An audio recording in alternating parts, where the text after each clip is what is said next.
Hey there, part 3 of this little series I'm doing on existentialism and viewpoints and unpopular opinions and opinions of ordinary and non-ordinary people.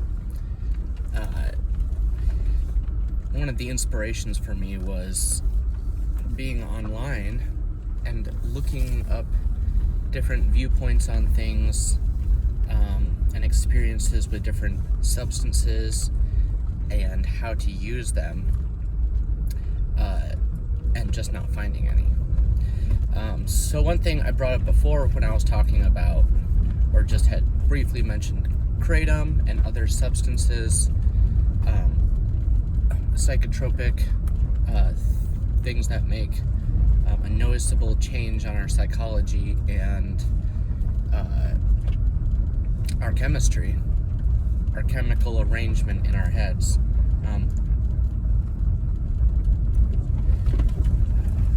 The interesting thing with these substances, well, when you think about substances in general,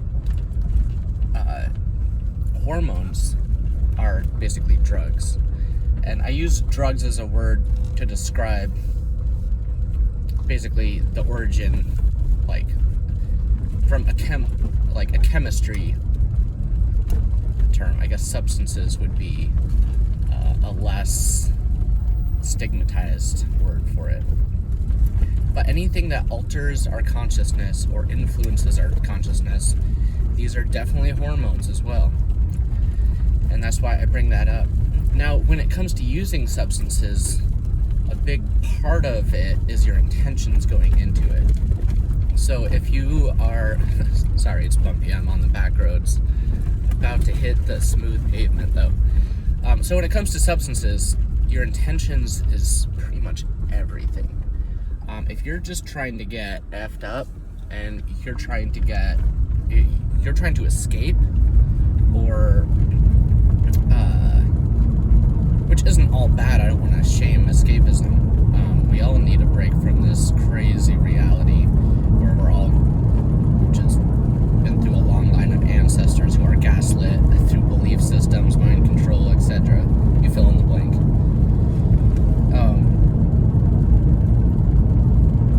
In a world with all that, it checks out that, we need a break. We all take vacations and stuff, but the main way that I use substances or implement them in my life is to shift my consciousness. So there is the ordinary consciousness. There's, I like to call it pure consciousness, and it's basically just default consciousness. It's what I would have from just trying to live a healthy lifestyle, exercising, eating right, not trying to have any external chemical disturbance or perturbation. And so that sorry, I'm distracted by a school bus here that's blocking the road. So we have a lot of different substances that go through us and influence us. Pure consciousness is what a lot of people are just totally content with, which is understandable, because if you have a good thing going and you feel great on a day-to-day basis, there's no reason to change that, disturb that, or alter that.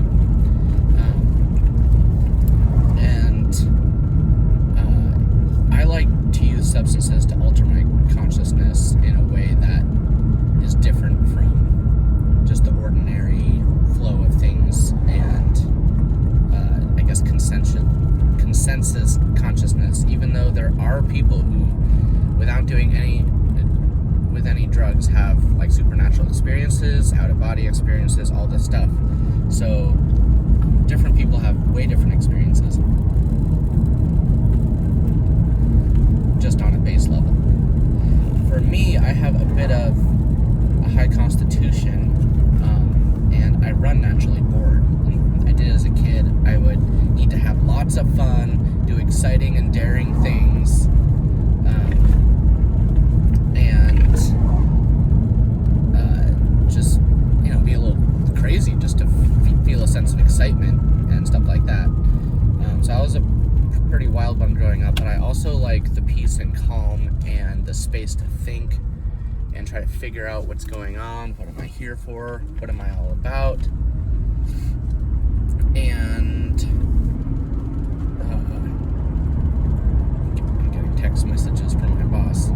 So what I wanted to get at, here it is if you are just taking drugs, the drugs are going to use you if you don't have any kind of intention behind it. So you need to use the drugs. Like, a good example for this is if I'm trying to practice different licks on the guitar. That can get kind of boring when it's just all by itself, not in context of a song per se. But you can gloss it up and make it more juicy with an enhancer. And why wouldn't you add flavor? Like, it's trendy to be a little pious over, well, it's like, well, I don't need any enhancements, and it's like, well, that's good for you and that's your prerogative. But I actually do like enhancements when it comes to being in a 3D realm and being a physical body. You're missing out on a massive part of the human experience if you aren't into any kind of sex, drugs, and rock and roll, right? And there's lots of stigma and shame around it, but you don't have to be a psychopath to do any of that, and we know it. I'm kind of being dramatic here. It's like you don't have to. It's like we're free to try different forms of consciousness, and there shouldn't be a sanction. Like, consciousness should not be a sanctioned thing by the powers that be. We are sovereign, sentient beings, and as long as we aren't out there hurting others or limiting other people's I keep wanting to say autonomy because I've used that for a long time, but autonomy, yeah, it can be like your own thing, but it can also just be like Autobots or something. Like, it's just something on automatic, which, yeah, can also speak to that, but it also, I don't think, speaks to the full the wholeness of the essence of being a sovereign being, which means free will, making decisions, perceiving things, orienting oneself as they navigate through life. And words are also consciousness. It's like the needle and thread of consciousness. It's the long division. It's the slow way. If we had telepathy, we probably wouldn't speak into each other's heads because that would take just as long. Instead of, let me tell you what I mean, I could be, let me show you what I mean. And way less words. Like, no words required, really. Like, if you can see an image, the knowledge is all there. It's all evident. It's all before you. It's like, if someone hasn't tried a certain food or watched a certain movie, you'll be like, oh my god, you need to try this. Like, or it's like, we can't go another day without you watching this movie if you haven't seen Forrest Gump or whatever. I'm just throwing out things people say. And yeah, so you need to experience something to really have knowledge of it. And it is a ubiquitous thing that people are scared of what they don't know, myself included. I'm very skeptical. Whenever I take a substance I haven't taken before, I take a very tiny amount. See what that does, make sure I don't have any allergic reactions or anything, or if because you need to get just a small enough amount for your brain to learn how to navigate in that state. And if you're trying to do something like pull ideas back into space, and I'm going back to talking about wielding your consciousness as far as your intent when you go into an altered state. Like, what are you going in there for? Do you just want to be an observer? I mean, that's fine. On large doses of mushrooms, I will ask it questions. I'll tell it when it's being too much. I'll tell it when it can be a little more. And there is an intelligence there. It does, like, we can't explain what that is, but anyone that has been there on a large dose knows what I'm talking about. So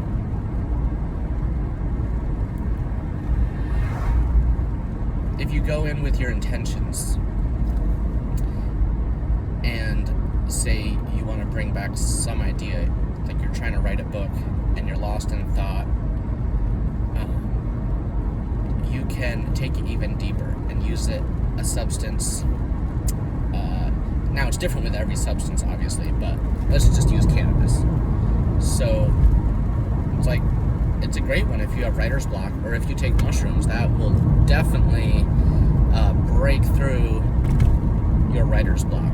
Talk about a game changer. That is a game changer. But it takes a lot of courage to go to those places. It's not like the easy way, like just by eating some drug or something you can, get this automatic enhancement. No, you have to do the work.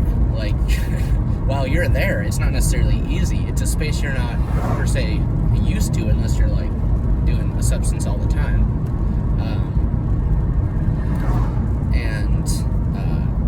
So that's a big part of it, is how you learn to navigate through the influence of that substance and what you choose to do, what your intent is. All these things are substantial parts of all the aspects that to make up an altered state. And what you're doing there, it's the set and setting often. And yeah, it takes courage oftentimes to go to those places, like anything, because it's not necessarily comfortable. Got a little cabin light.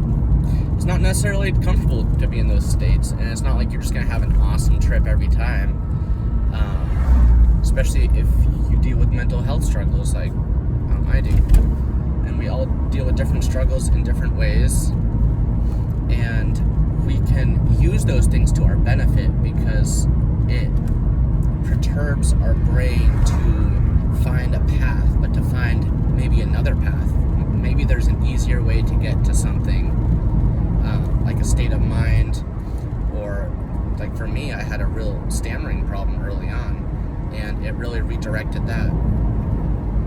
And there's an easier path, like neural network, for my mind to have the words come through in a somewhat coherent and clear, cogent, like, smoothness, hopefully. Because it was really awkward when I'd stammer. It'd be like, I'd have all these thoughts, or it'd be kind of wrapped up and riddled with anxiety, and it would be at the doorway to where my mouth works, but it would be like, I would just freeze up, kind of. It would get jammed. But I found an easier way to do that.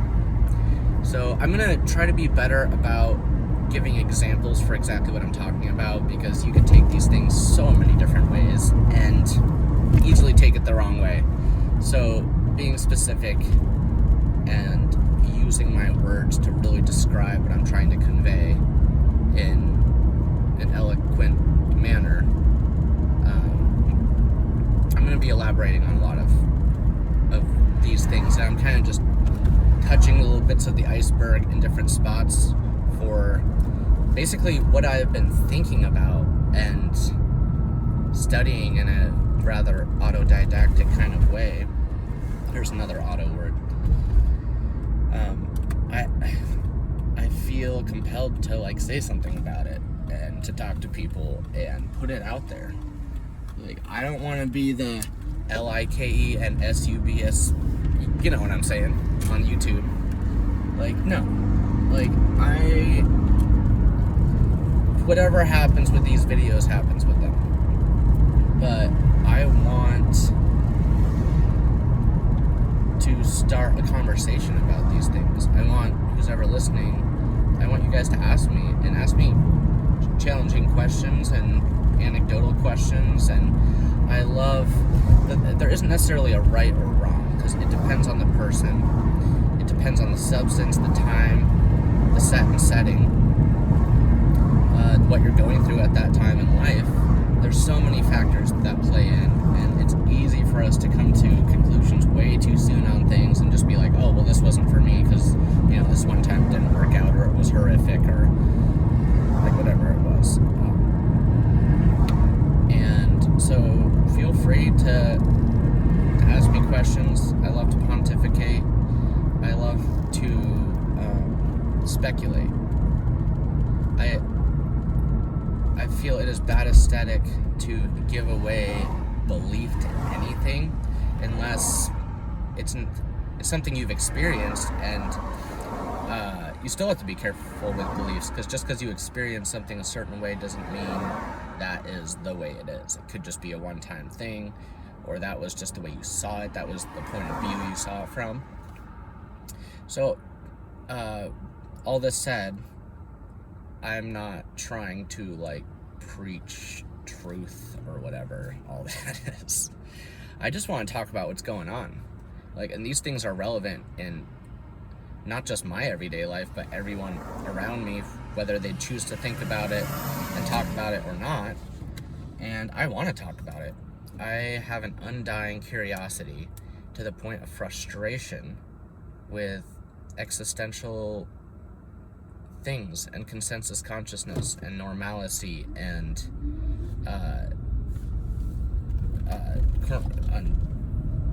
conformist and reductionist things. People have just been pushing aside these questions, or it irritates them that it's even like that. And yeah, it should. There's nothing wrong with being irritated. Totally acceptable in this life, in this world. We are constantly being poked and prodded and probed, or whatever it is, and I'll get more into that with the archons and the archetypal mind that we share, that is their real estate. And it can be all really haunting and daunting and terrifying to people, but it's really not that bad. We, as sentient, autonomous beings, have the God-given right to be free and just think, and especially with the massive amount of naivety we have for just not knowing what we're doing here. We have our values, we have the things we value and what's important to us, and our morale, and the prowess and the things we've found to be useful, and how we've learned to be skillful with things. Yes, so these videos are going from a very general place, and they're going to get more and more specific as I go. I know it's a little long, because our attention spans are so short these days with just the crazy amount of shift that technology and everything has had on us in this industrial age that we live. It's a pretty wild time. I think we should be talking about everything. It's all on the table. There's nothing that should be taboo or too cringe to talk about. If it's cringe, we should probably be talking about it even more. And I've been cringe for too long. As far as eked out by things and embarrassed to say something or have my viewpoint. No, that's just, there's no reason to feel embarrassed or ashamed or any of that. I mean, unless you overtly did something effed up to then yeah, that's different. But our nature is a very curious thing, and desire, and why we do what we do, and why we feel what we feel, and why we do what we do in spite of what we feel. So yeah, I am bursting with questions and excitement to talk about things, and I'll try to keep it linear and have some kind of continuity with each of these videos, because as you can already tell, I can kind of be all over the place, kind of bring it back to this, bring it back to that. But I will let it be, and I'll catch you on the next one.